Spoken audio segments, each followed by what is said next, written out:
Meifang and Chang'e, Moonlight's Misunderstanding. Night of the Mid-Autumn Festival, the world was bathed in a silver glow.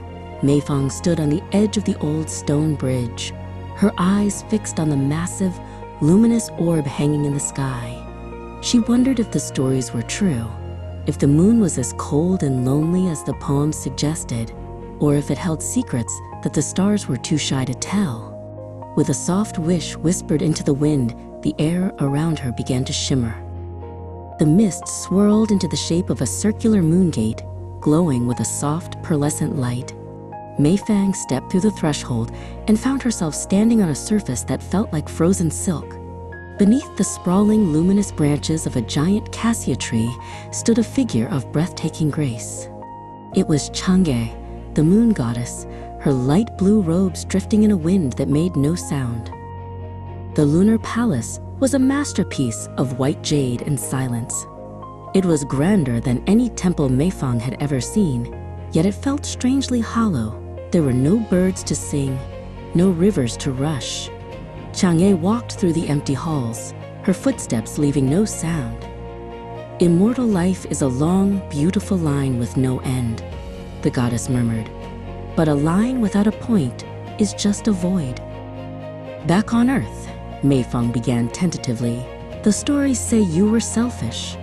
They say you took the elixir to fly away and leave everyone behind. Chang'e paused, her hand resting on a jade railing. She didn't look angry. Instead, a wave of ancient sorrow washed over her face, turning her expression into a mask of quiet, silver grief. Labels are like shadows, Chang'e said softly. They are cast by the sun, but they aren't the light itself. People need a story to explain why the moon is so far away, so they invent a reason that fits their own world.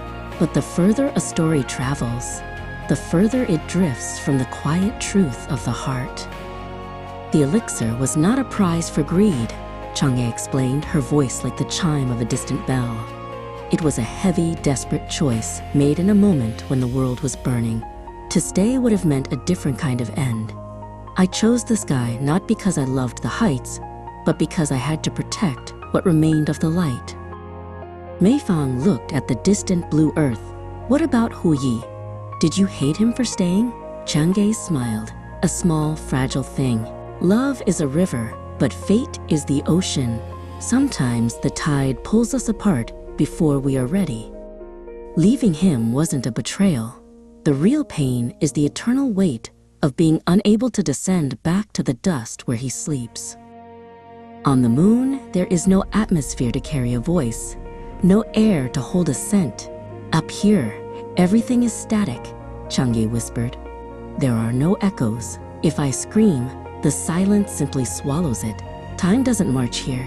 It is ground down into a fine silver powder until every century feels like a single long afternoon.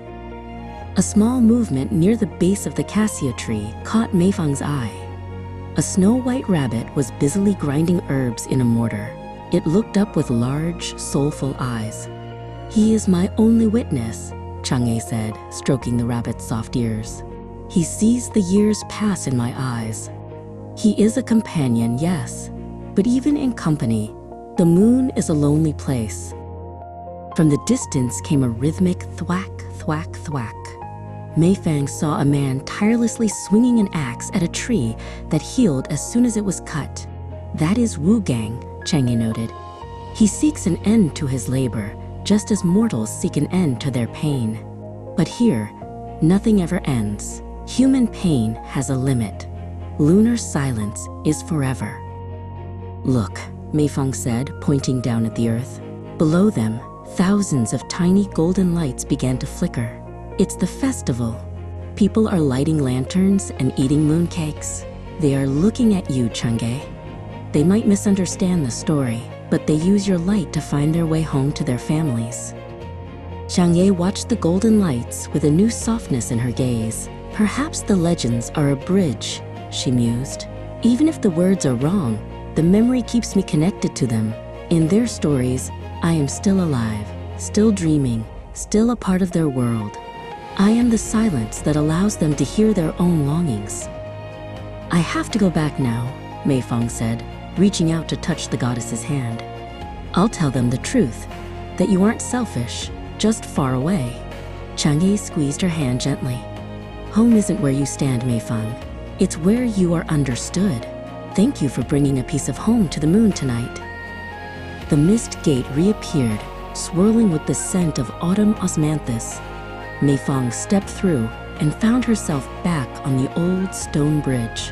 The moon was still high and bright, but it no longer felt cold. As she walked home, she realized that every beam of moonlight was a silent message, and for the first time, she knew how to listen.